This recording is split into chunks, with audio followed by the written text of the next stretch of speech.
আসসালামু আলাইকুম গাইজ। আজকে আপনাদের একটি গল্প শোনাবো। এই গল্পটি একজন অল্প বয়সী ছেলের, যে কিনা একটি ছোট্ট মোবাইল দোকানে রিপেয়ারিংয়ে কাজ করত, আর সেখান থেকে কিভাবে সে কোটিপতি হয়ে গেল। এই গল্পটি আজকে আপনাদের আমরা জানাবো।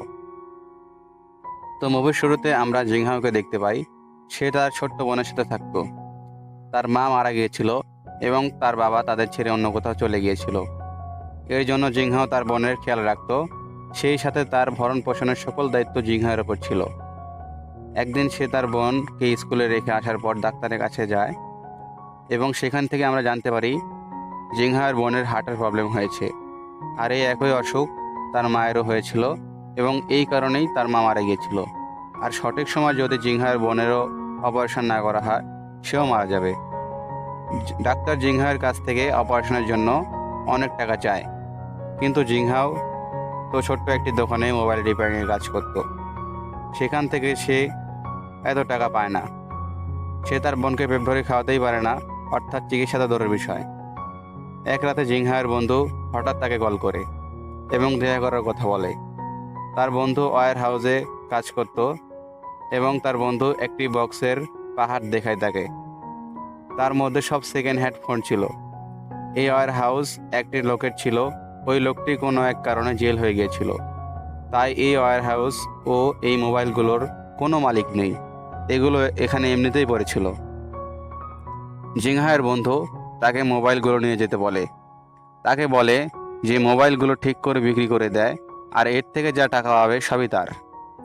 তবে এর বিনিময়ে তার বন্ধুকে 1,00,000 ইউয়ান দিতে হবে। জিংহাওয়ের ডিলটা খুবই পছন্দ হয়ে যায়, কিন্তু তার কাছে এত টাকা নেই। এর জন্য সে কিছু ফোন নিয়ে আসে।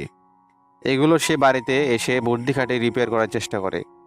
এরপর সে ফোনের কোয়ালিটি চেক করার জন্য পাঠায় এবং সে দেখতে পায় সবগুলো ফোনেই ভালো আছে। এটা দেখে জিংহাওয়ের মন অনেক খুশি হয়ে যায়। সে মনে মনে চিন্তা করে সে সবগুলো ফোন কিনে নেবে এবং সেগুলো রিপেয়ার করে বিক্রি করে টাকা ইনকাম করবে। পরের দিন জিংহাও ব্যাংকে গিয়ে লোনের জন্য অ্যাপ্লাই করে। এখন তার কাছে 1,00,000 ইউয়ান ছিল না, যেটা তার বন্ধুকে দেবে। এরপর সে শপিং মলে যায়। মোবাইল দোকানদারের কাছে গিয়ে বলে তার কাছে অনেকগুলো মোবাইল ফোন আছে, সে সেগুলো ঠিক করে এনে দেবে। দোকানদার সেগুলো বিক্রি করবে। এক সময় তাদের মধ্যে ডিল ফাইনাল হয়ে যায়। জিংহাও এর লাভের টাকা হিসেব করে দেখে তা ছিল 9,00,000 ইউয়ান। তা ছিল অনেক টাকা বেশি। এটা দিয়ে তার বোনের অপারেশনও করতে পারবে, সেই সাথে তার একটি দোকানও হয়ে যাবে। এইভাবে 2 সপ্তাহ কেটে যায়। সেই সাথে গভর্নমেন্ট একটি নতুন নিয়ম জারি করে, যেখানে সবাইকে জানানো হয় যে সেকেন্ড হ্যান্ড ফোন বেচাকেনা নিষিদ্ধ। তো বেচাকেনা করতে গিয়ে যদি কেউ ধরা পড়ে, তার জেল হবে এবং সেই সাথে দোকানও সিলগালা করে দেওয়া হবে। জিংহাও দোকানদারের কাছে যায় দেখা করার জন্য এবং দোকানদার তাকে বলে দেয় সজ্ঞানে কোনো দোকানদার এই ফোনগুলো নেবে না, সুতরাং তাকে না করে দিয়েছিল। জিংহাও খারাপ মন করে বাড়িতে ফিরে আসে, কারণ সে যেগুলো ফোন কিনেছিল সেগুলো আর কেউ কিনবে না, যে কারণে এগুলোর মূল্য ছিল না। সে ফোনগুলোর মাঝে 8টা থেকে 10টা ফোন বিক্রি করতে পেরেছিল। আর কোনো উপায় না দেখে সে পরের দিনে একটি বড় কোম্পানির কাছে যায়, যার নাম হলো শাইনিং ইলেকট্রনিক্স। এটা ওই কোম্পানি ছিল যার ফোনগুলো জিংহাও ঠিক করে বিক্রি করত। তার কাছে যতগুলো ফোন ছিল সবগুলো শাইনিং ইলেকট্রনিক্সের ফোন। জিংহাও ম্যানেজারের সাথে দেখা করে আর ওই সব ফোনগুলোর ব্যাপারে তাকে জানায়। সে ম্যানেজারকে একটি আইডিয়া বলে তার ফোনের পার্টসগুলো আলাদা আলাদা করে বিক্রি করতে হবে এবং সে এই পার্টসগুলো বিদেশে সেল করতে পারবে, যদিও এগুলো চায়নাতে বিক্রি করলে বেশি টাকা ইনকাম করতে পারবে না। তাই অন্য দেশে সেল করলে অনেক ভালো দাম পাবে। এসব কথা শুনে ম্যানেজার তাকে জানায় যে জিংহাও যেগুলো ফোন কিনেছে সেগুলো অনেক পুরনো, তাই যদি সেগুলো কোম্পানি আনে সেগুলো কোয়ালিটি চেক করার সময় তা পাসও করতে পারবে না। জিংহাওয়ের অনুরোধে তাকে বলে তাকে একটি সুযোগ চায়। তারপর ম্যানেজার তাকে একটি সুযোগ দিতে রাজি হয়ে যায়। জিংহাও একটি ফোনের পার্টস খুলে আনতে বলে তা চেক করার জন্য, যদিও সে জানতো জিংহাও ফেল করবে। তবুও জিংহাও অনুরোধটি রাখার জন্য তাকে ফোন আনতে বলে। জিংহাও অনেক কষ্ট করে ফোনের পার্টসগুলো আলাদা করে সেগুলো প্যাকিং করে ফ্যাক্টরিতে নিয়ে যায়। সেখানে সেগুলো চেক করানো হয় এবং কোয়ালিটিও পাস করে যায়। তা আবার খুবই ভালো কন্ডিশনে। জিংহাও এতে অনেক খুশি হয়ে যায়। সে রিপোর্টগুলো নিয়ে ম্যানেজারের কাছে যায় ম্যানেজার যখন জানতে পারে জিনহাওর জিনিসগুলো কোয়ালিটি থেকে পাঁচ করেছে, সে তার কথা বদলে দেয় এবং জিনহাওকে বলে সে যে পার্টসগুলো নেবে তার বেচারার এমন ব্যবহার দেখে নেবে। জিংহাও এর অনেক রাগ হতে থাকে। জিংহাও বুঝতে পারে না তার এখন কি করা উচিত। এই জন্য সে শাইনিং কোম্পানির মালিকের সাথে দেখা করার জন্য যায়। মালিক অনেক ব্যস্ত ছিল। একটি ট্রেনে তো মালিকের একটি ট্রেনে করে কোথাও যাওয়ার কথা ছিল। তার একটি ট্রেনে করে যাচ্ছিল, সে গাড়িতে করে চলে যায়। এইদিকে জিংহাওর মালিকের সাথে কথা বলার জন্য তার নিজের মোটরসাইকেল নিয়ে মালিকের গাড়ি ফলো করতে থাকে। ফলো করার পরে চিহ্ন গিয়ে স্টেশনে পৌঁছায়। ওনার তাকে 10 মিনিট সময় দেওয়ার কথা বলে। তখন জিংহাও পোস্টআপতে তাকে জানায় মোবাইল সব পার্টসগুলো খুলে দিবে, সেগুলো দ্বারা ইন্টারন্যাশনাল মার্কেটে বিক্রি করতে পারবে। এতে তাদেরও অনেক লাভ হবে। এতে ওনার তাকে স্পষ্টভাবে জানিয়ে দেয় সেসব পড়তে পারবে না। জিংহাও তাকে বলে যে তাকে পার্টসগুলো আলাদা করে তাহলে সেগুলো কিনে নেবে। এতে ওনার রাজি হয়ে যায়। সে তাকে বলে যে অ্যাডভান্স কোনো টাকা দিতে পারবে না পারবে কোনো লোক দিতে, সব কিছু জিংহাওকে একাই করতে হবে। এরপর ওনার জিংহাওকে একটি কার্ড দিয়ে বলে যখন তার কাজ শেষ হবে তখন সেই ম্যানেজারকে ফোন দিয়ে বলে। জিংহাও স্টেশনে দাঁড়িয়ে ভাবতে থাকে তার এখন কি করা উচিত। যদি সে কাজটি করতে পারে সে অনেক টাকা পাবে, কিন্তু নির্দিষ্ট সময়ের মধ্যে এই কাজটি কমপ্লিট করার জন্য তার পক্ষে সম্ভব ছিল না। সেই কাজে ফেল হয় তাকে অনেক কিছু হারাতে হবে। সে তার টাকা ও শ্রম সবগুলোই মোবাইলের পিছনে ব্যয় করেছে। এর ওপর কিছুদিনের মধ্যে তার দোকানে তার কাছ থেকে কিনে নেওয়া হয়। সে যে লোন দিয়েছিল তা পরিশোধ করতে পারেনি। সে তার মোটরসাইকেলটাও বিক্রি করে দেয়। তার টাকার অনেক প্রয়োজন ছিল। এরপর সে তার বন্ধুর সাথে দেখা করতে যায়। সে একটি ফ্যাক্টরিতে কাজ করত। জিংহাও তার পায়ে পড়ে, এতে তার বন্ধু তাকে ফ্যাক্টরিতে একটি কাজের ব্যবস্থা করে দেয়। কাজটি হলো জানালার কাজ পরিষ্কার করা। জিংহাও তার কাজের জন্য একটি ফ্যাক্টরি খুঁজতে থাকে। সে একটি জায়গা খুঁজে পায়। তাকে ফ্যাক্টরির জন্য প্রতি মাসে 300 ইউয়ান করে দিতে হবে।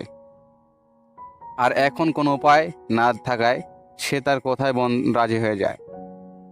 জিংহাও তার বন্ধুর সাহায্যে জায়গাটি পরিষ্কার করতে অনেক খাটাখাটনির পর জায়গাটি পরিষ্কার করে নতুন একটি রূপ দেয়, যাতে তারা সেখানে ভালোভাবে কাজ করতে পারে। এরপর সমস্ত মোবাইলগুলো এখানে নিয়ে আসে। এখন তার ওয়ার্কার প্রয়োজন, কেননা জিংহাওর পক্ষে এতগুলো মোবাইল কাজ করা সম্ভব ছিল না। জিংহাও যেমন কোনো চাকরি ছিল না যাতে করে সে তার কাজের জন্য কোনো ওয়ার্কার রাখবে। এমন লোকদের খুঁজে বের করে যাদের কাজ, তো জিংহাও এমন লোকদের খুঁজতে থাকে যাদের কাছ থেকে বের করে দেওয়া হয়েছে, অথবা যারা নিজেদের জীবন নিয়ে অনেক বিরক্ত ছিল। সবার প্রথমে সে একটা মেয়ের খোঁজ পায়। সে আগে ইলেকট্রনিক্স কোম্পানিতে কাজ করত। একদিন কোম্পানিতে কাজ করার সময় একটা অ্যাক্সিডেন্টের জন্য সে কানে কম শুনতে পেত। এর জন্য তাকে তার চাকরি থেকে বের করে দিয়েছে। এখন সে ছোটোখাটো একটি কাজ করত। এরপর জিংহাও আরও একটি লোকের সাথে দেখতে পায়, যে কিনা একসময় একটা কোম্পানিতে ম্যানেজার ছিল, কিন্তু তার ফাইটিংয়ের অনেক শখ ছিল। একদিন সে একটি লোককে মারে, এতে করে লোকটির মৃত্যু হয়ে যায়। এর জন্য তার জেলও হয়ে সেও একটি কাজের খোঁজ করছিল। সে 3টি লোকটিকে পায়। অনেক সময় গেম পাগল ছিল, সে সবসময় গেম খেলতো। সে এখন বিয়ে করতে চায়, এর জন্য তাকে টাকা ইনকাম করতে হবে। ছেলেটি তাকে জানায় যে তার সাথে একটা বন্ধু কাজ করবে। এরপর সে কিছু বৃদ্ধ লোককে জিংহাও খুঁজে পায়, যারা কিনা আগে অভিজ্ঞ ছিল। এইভাবে তার কোম্পানি একটি সৃষ্টি করে। লোক কম থাকলেও তারা অনেক খুশি ছিল। কোম্পানির নাম দেওয়া হয়েছিল নাইস ভিউ। এরপর তারা কাজে লেগে যায়। জিংহাও দিনের বেলা জানালা পরিষ্কার করে রাতে ফোনের কাজ করত। জিংহাও এর বোনের শরীর দিন দিন খারাপ হয়ে যাচ্ছিল। এর জন্য জিংহাওকে তার বোনেরও খেয়াল রাখতে হতো। এইভাবে কিছুদিন পেরিয়ে যায়। এইদিকে হ্যামারটি একটা মেয়েকে পছন্দ করে বিয়ে করে ফেলে। সবাই তার বিয়েতে অনেক মজা করে। জিংহাও বিয়ের অনুষ্ঠান থেকে বাড়িতে যায়, তখন দেখতে পায় বাড়ির মালিক দরজায় তালা লাগিয়ে দিয়েছে, লিখে দিয়েছে বাড়ি ভাড়া না দেওয়া পর্যন্ত বাড়ির তালা খোলা হবে না। কোনো না, জিংহাও 3 মাস ধরে ঘরের ভাড়া দেয় নাই। এখন রাত হয়েছিল, জিংহাও অনেক চিন্তায় পড়ে যায়। সেভাবে সে তার বোনকে কোথায় নিয়ে যাবে। এরপর সে তার বোনকে নিয়ে ফ্যাক্টরিতে নিয়ে যায়।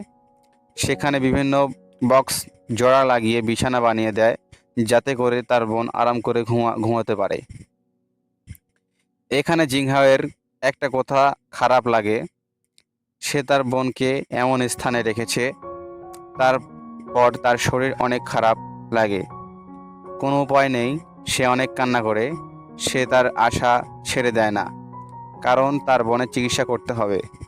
একদিন ফ্যাক্টরিতে অনার যাকে বলে যে সে 2 মাস হলো ফ্যাক্টরি ভাড়া দেয় না, সে যদি 7 দিনের ভেতরে ভাড়া না দেয় তাহলে অনার তাকে ফ্যাক্টরি থেকে বের করে দেবে। জিংহাও তার থেকে কিছু সময় চায়, তাকে বলে সে তার সব টাকা পরিশোধ করে দেবে।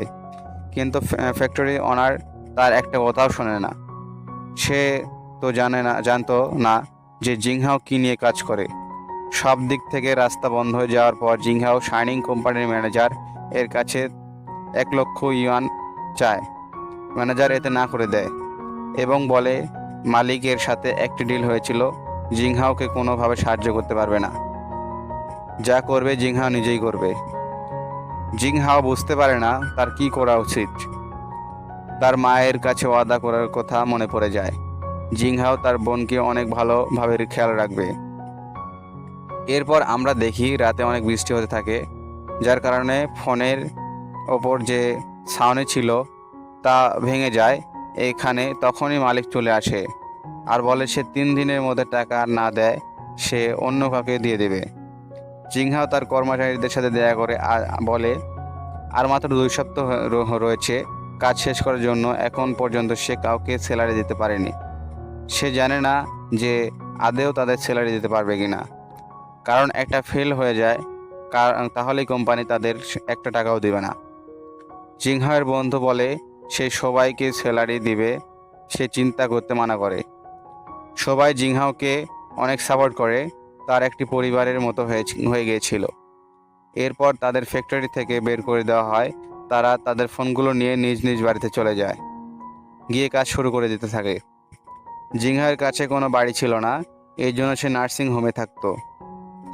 এখানে সেই ফোন ঠিক করতো। একদিন রাতে তার বোন ঘুম থেকে ওঠে, মনে মনে ভাবে যে তার জন্য কতই না কষ্ট করছে।